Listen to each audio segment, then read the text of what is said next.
এক মুমিন অন্য মুমিনের উপরে ৬টি দায়িত্ব রয়েছে, ৬টি কর্তব্য রয়েছে। একজন মুসলিম অপরজন মুসলিমের উপরে ৬টি দায়িত্ব, ৬টি কর্তব্য রয়েছে।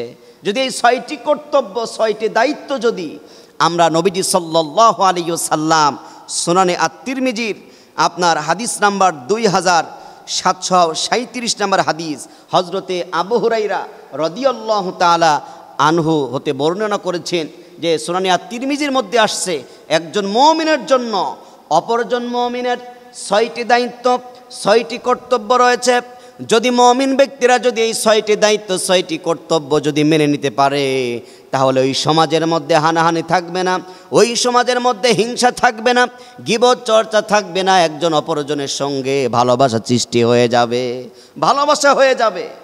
আপনার গ্রামের মধ্যে মারামারি হানাহানি, আপনার খারাপ একজন আরেকজনের প্রতি আজকে বর্তমানে আছে যে আমরা লম্বা টুপি দেখলে, লম্বা টুপি মাথায় থাকলে আমরা দেখতে পারি না, আবার কমই আলারে দেখতে পারি না, পাঁচকল্লিরে, আবার পাঁচকল্লিরে আবার লম্বা টুপি আলার দেখতে পারি না, আওয়ামী লীগ বিএনপিরে দেখতে পারি না, বিএনপি আওয়ামী লীগকে দেখতে পারি না। আমরা এরকম করে দল ভেদাভেদ করে নিয়েছি, ভাগাভাগি করে নিয়েছি, কিন্তু আমাদের আল্লাহ এক, রসুল এক, কোরআন এক, আমার আপনার নবীও এক, নবীর কথাও আমাদের প্রত্যেকে মানতে হবে। প্রিয় ভাইরা আমার, যদি আমরা এমন করে আমাদের জীবনে আল্লাহ নবীজির স্মৃতি, আল্লাহ নবীজির মুখের ভাষার যেই ৬টি দায়িত্ব রয়েছে, একজন মুমিন আর একজন মুমিনের জন্য যে ৬টি দায়িত্ব রয়েছে, যদি আমরা যদি মেনে নিতে পারি, তাহলে আগামীতে আমাদের মধ্যে কোনো হানাহানি, কোনো হিংসা থাকবে না। তার মধ্যে এক নম্বরে, যদি একজন পাশের বাড়ির একজন মুমিন বা একজন মুসলিম ভাই যদি অসুস্থ হয়, অসুস্থ ব্যক্তির পাশে যাওয়া, তার জন্য দোয়া করা।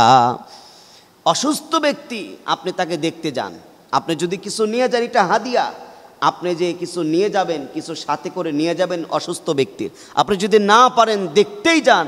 আহারে কত বড় হাদিস আছে আল্লাহর নবীজি, আপনার আত-তিরমিজির মধ্যেও বর্ণনা এসেছে 969 নম্বর হাদিস।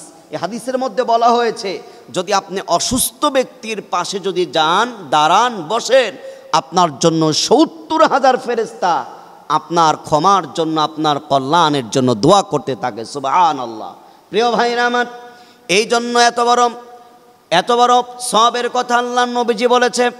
একজন অসুস্থ হলে আপনি যদি অসুস্থ ব্যক্তির পাশে যদি আপনি যদি বসতে পারেন, আল্লাহ নবীজি বলেছেন, আল্লাহ নবীজি, বিশ্ব নবীজি নিজেই বলেছেন, আমার উম্মতেরা শুনে রাখো, ৭০,০০০ ফেরেশতারা, আপনি যদি অসুস্থ রোগীকে যদি সকালে দেখতে যান, সন্ধ্যা পর্যন্ত ৭০,০০০ ফেরেশতারা আপনার জন্য দোয়া করবে। আবার যদি সন্ধ্যায় যদি আপনি অসুস্থ ব্যক্তির পাশে বসেন, তাহলে সকাল পর্যন্ত আপনার জন্য দোয়া করতে থাকবে।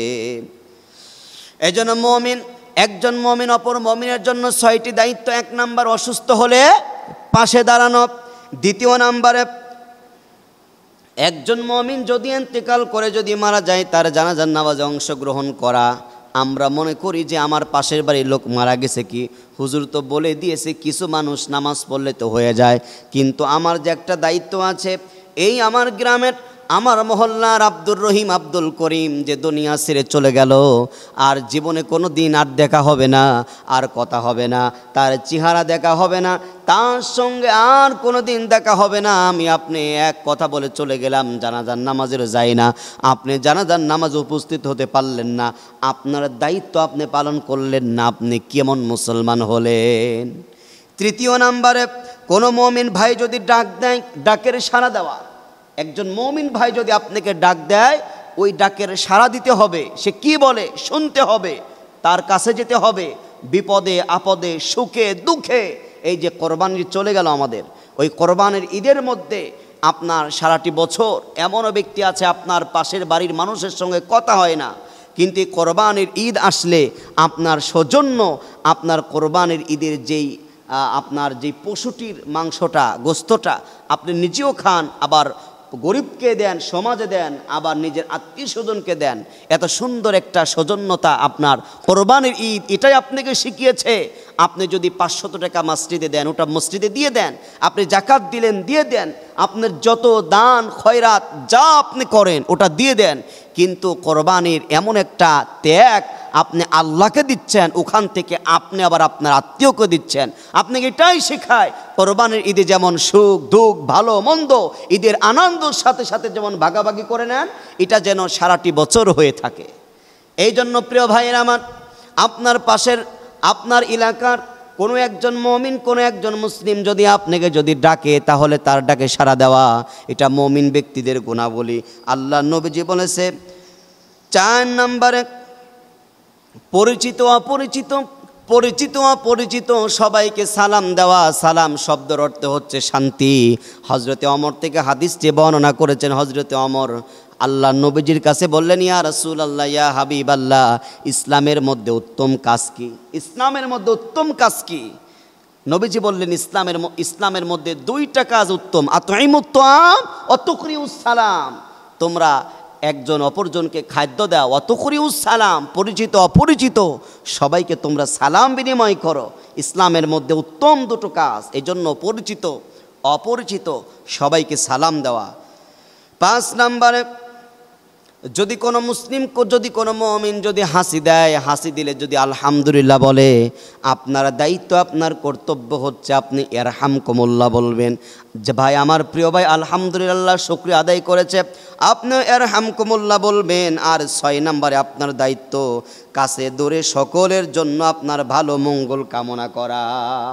আপনার কাছে দূরে প্রবাসে যে যেখানে আছে আপনার পরিচিত অপরিচিত যারা মুসলিম যারা মুমিন সবার জন্য আল্লাহর কাছে নামাজের পরে প্রার্থনা করা, মঙ্গল ভালো কামনা করা। আল্লাহ সবাইকে ভালো রাখুক, সুস্থ রাখুক, আল্লাহ তাআলা সবাইকে ঈমানের সঙ্গে রাখুক।